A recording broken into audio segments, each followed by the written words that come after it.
Naquele tempo, Jesus andava por cidades e povoados, pregando e anunciando a boa nova do reino de Deus. Os 12 iam com ele, e também algumas mulheres que haviam sido curadas de maus espíritos e doenças.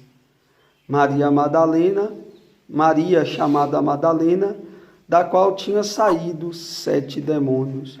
Joana, mulher de Cusa, alto funcionário de Herodes. Susana e várias outras mulheres que ajudavam a Jesus e a seus discípulos com os bens que possuíam. Palavras da salvação. Glória a vós, Senhor. Então, louvado seja nosso Senhor Jesus Cristo. Então, irmãos e irmãs, em Cristo Jesus, nós que somos justificados, pelo sangue precioso de Jesus, temos a honra e a graça, e nunca é demais repetir e falar, que somos pessoas honradas e agraciadas por poder todos os dias, sobretudo em comunidade, escutar a palavra de Deus, Tudo em comunidade fica mais fácil, quando nós estamos caminhando sozinho, muitas vezes, por miséria humana, a gente se encontra desanimado em algum momento. Não que na vida comunitária não seja, Porém, na vida comunitária, quando o desânimo vem, nós temos os irmãos e as irmãs que sempre nos trazem uma palavra de motivação, E esta palavra de motivação, ela realmente vem da parte de Deus, Vem da parte de Deus. Uma vez que quando ainda éramos do mundo, ainda quando nós, como São Paulo, perseguíamos Jesus Cristo, recebíamos de todos os lados palavras de motivação para continuar na vida velha, E quantas vezes nós, desmotivados para ir para algum lugar, para alguma festa, para alguma balada, alguém nos convencia, de ir, e nós íamos, Da mesma maneira é na vida espiritual, Na vida espiritual nós encontramos pessoas durante a nossa caminhada que vai sempre nos motivar, nos dar um norte, nos dizer para seguir em frente. É o próprio Cristo que faz isso, Com a sua benevolência, com a sua bondade, com a sua misericórdia, que sabe que nós, seres humanos, somos limitados, Limitados na vontade, Limitados no querer, no ser, no poder. Não querer ser e poder mundano, mas querer ser e poder espiritual, E nós, por graça de Deus, temos seguido, durante tanto tempo, a comunidade missionária Gratidão já, esse ano completa 12 anos, de uma caminhada na escuta da palavra, tentando cada vez mais colocar em prática esta palavra. E é tão interessante que, não sei se vocês conseguem perceber, todos os dias, é só prestar atenção, quem presta atenção vai logo identificar o que eu estou falando. Todos os dias nós temos, em algum momento do dia, uma oportunidade para aplicar a palavra que nós escutamos pela manhã. Se vocês prestarem bastante atenção, ficarem atentos, vocês vão perceber que essa palavra que a gente ouve, que a gente escuta pela manhã, todas as manhãs, ela é motivada, né? Ela é colocada para nós de tal forma que durante o dia nós temos a oportunidade de aplicar essa palavra. Ou falar com alguém, ou viver na prática. E nós estamos ontem, hoje, né, essa semana, caminhando com as leituras da primeira carta de São Paulo aos Coríntios. E São Paulo está realmente escrevendo essa carta como um atestado de fé. Né? Um atestado de fé. Então, o que é que eu creio? De que eu creio? De que eu acredito? Eu acredito naquilo que eu vivo. Porque nós estamos hoje, sobretudo, também em uma geração que fala muito. Né?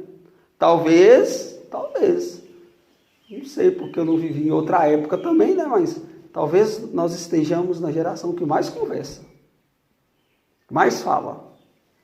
No ditado popular, né?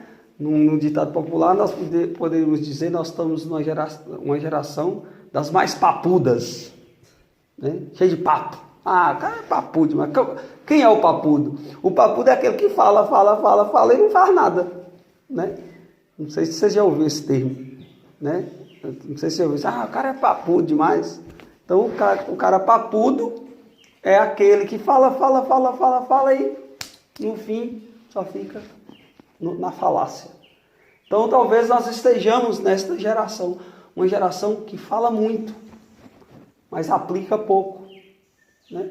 E olha para você ver, né? Perceba para você ver. Né? A gente percebe, basta ter sensibilidade e ter olhos abertos para essas coisas.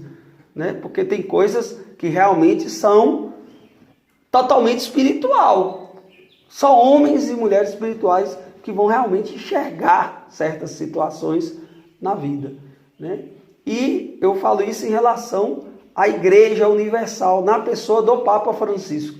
Né? Quando o Espírito de Deus elegeu, né, no conclave o Papa Francisco, né, e quando o cardeal Bergoglio escolheu o nome de Francisco, inspirado por uma sugestão de um brasileiro, né, ele mesmo que assumiu isso, né, quando ele foi eleito, e o cardeal Rumes, né, brasileiro, perto dele disse: não esqueça dos pobres. E aí ele lembrou de Francisco de Assis. Porém, Francisco não é só um homem dos pobres na falácia. É bonito ver que Francisco se tornou um pobre.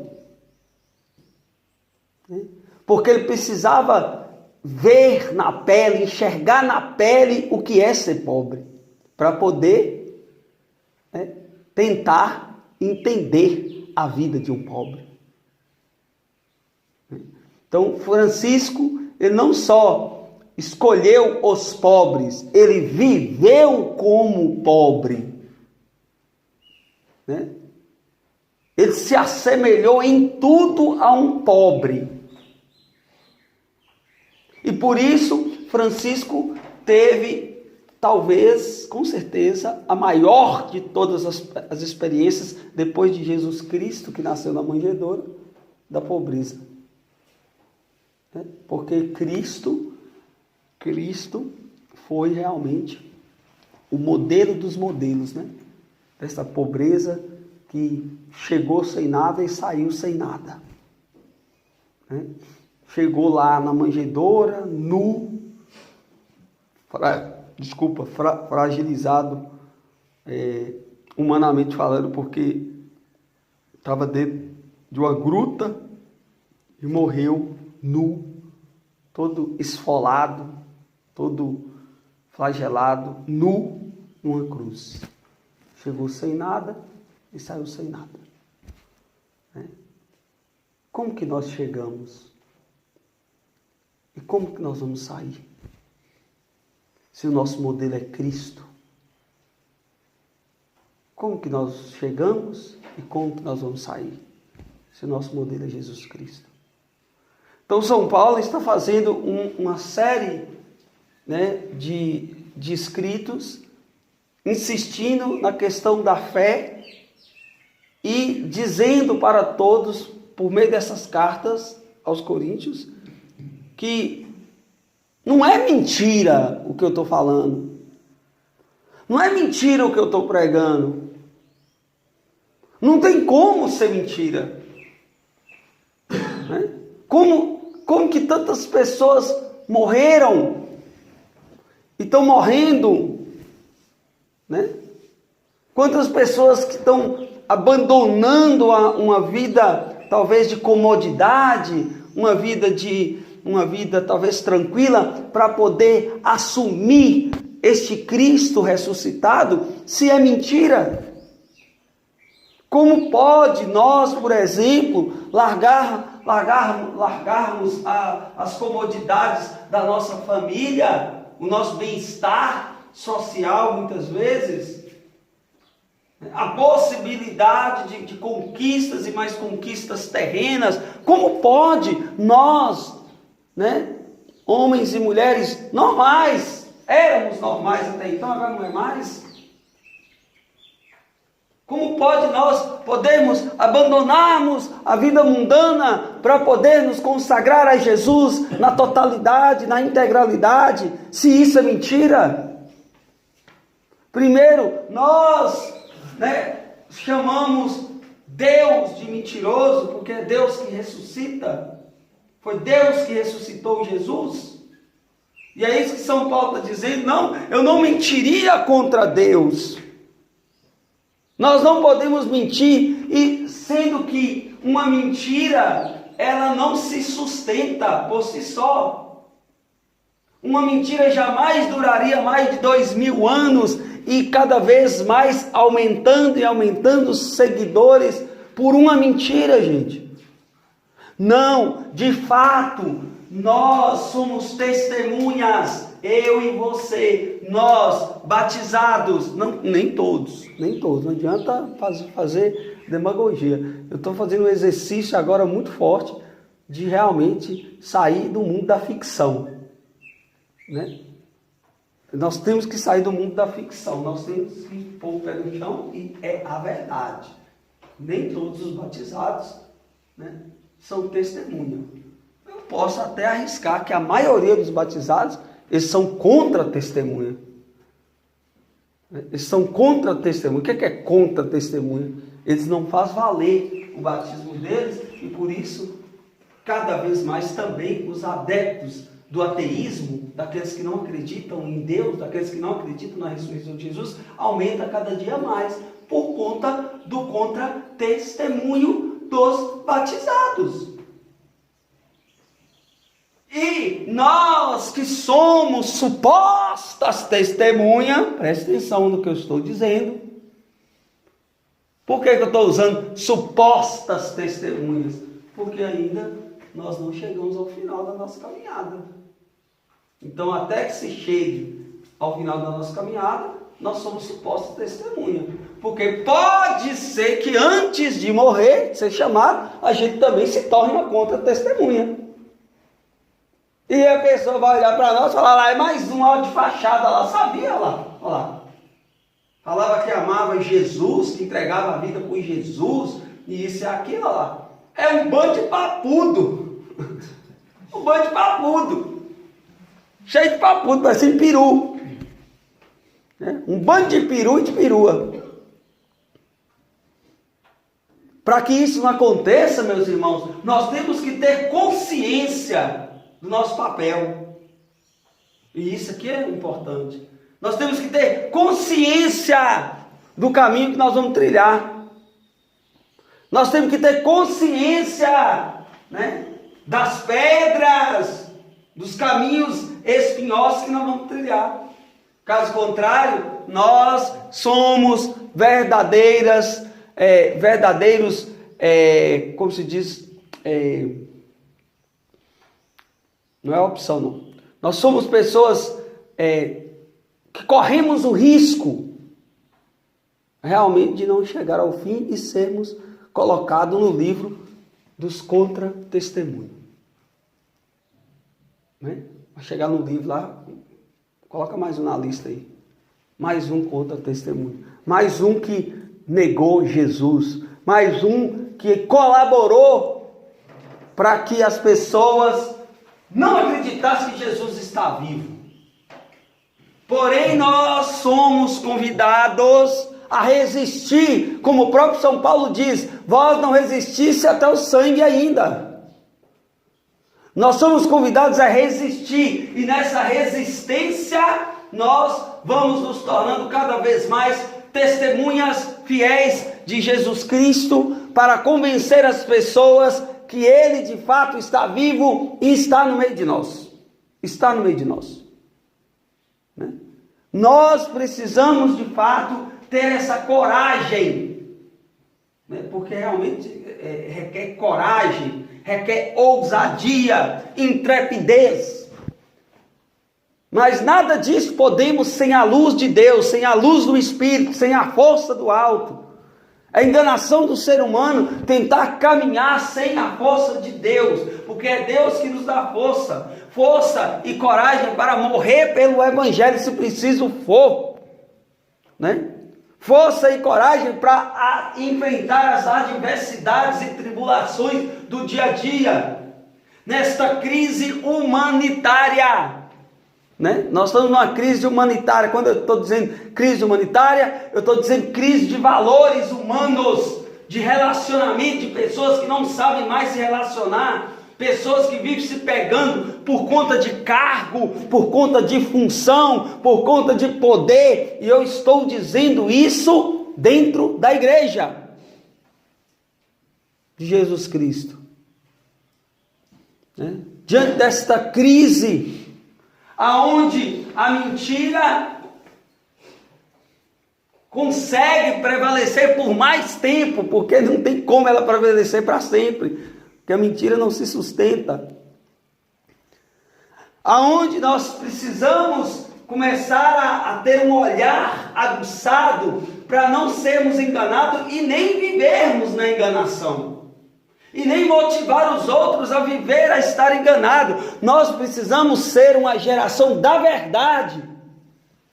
Uma geração que não tapa o sol com a peneira. Uma geração que não limpa o pó e põe debaixo do tapete. Mas pelo contrário, uma geração livre. Uma geração livre é uma geração que tem um coração aberto para a verdade, mesmo que a verdade seja a sua miséria. Interessante que tem um discurso do Papa Francisco de 17 de setembro de 2004, se eu não me engano, ele fala que a melhor maneira, né, o melhor lugar para se encontrar com Cristo são os seus pecados. Né? Homens que não têm vergonha, né, da própria fraqueza. Homens e mulheres que vão constranger o mundo com a fraqueza. Olha que coisa. A nossa fraqueza constrange. Por quê? Porque é um mundo que tem camuflado, né? Um mundo que tem camuflado ser forte, ser resistente, a resistência, né? E hoje, sobretudo, né, a gente percebe, né, de uma geração que quer buscar força a todo momento, quer passar a ser pessoas resistentes, fortes, e aí nós encontramos também, na maioria das vezes, essas mesmas pessoas que buscam isso, pessoas doentes, pessoas que não são capazes de dar um passo sequer, ao contrário daquelas pessoas que se fazem fracas, e que assumem a fraqueza, porque no momento que você assume a sua fraqueza, Cristo vem com sua força. É na minha fraqueza que Deus manifesta o seu poder. E nós precisamos, de fato, ter coragem para dizer: eu preciso de ajuda. Todas as vezes que a gente fez isso, Cristo estendeu a mão para nós. Exemplo maior, eu gosto muito dessa cena. É uma cena que simboliza muito isso, né? Pedro, talvez seria o número 1, né? Número 1 é o melhor pescador da época. O cara respeitadíssimo na profissão que ele tinha. Um homem que passava noites e noites em alto mar pescando. E com certeza, para fazer isso, deveria ser um bom nadador. É lógico que ele sendo um bom nadador, lógico que isso também, interiormente, seria um motivo de orgulho para ele. Respeitado, né, na área que ele exercia, que era pescador. E um belo dia, logo quando Jesus saiu do monte e caminhava sobre as águas de madrugada, depois dos discípulos se assustarem achando que era um fantasma, Pedro diga: se és tu, Senhor, diga para eu ir ao teu encontro sobre as águas também. E Pedro começou a andar sobre as águas, até que a um certo momento, já bem próximo de Jesus, o vento soprou forte e Pedro teve medo e começou a afundar. É tão interessante quando você for ler essa passagem bíblica, quando a Bíblia diz assim, ele começou a afundar, a gente precisa fazer um silêncio.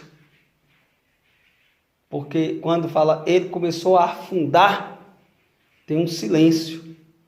Porque Pedro esperava que Jesus fosse puxar ele. E Jesus não puxou ele.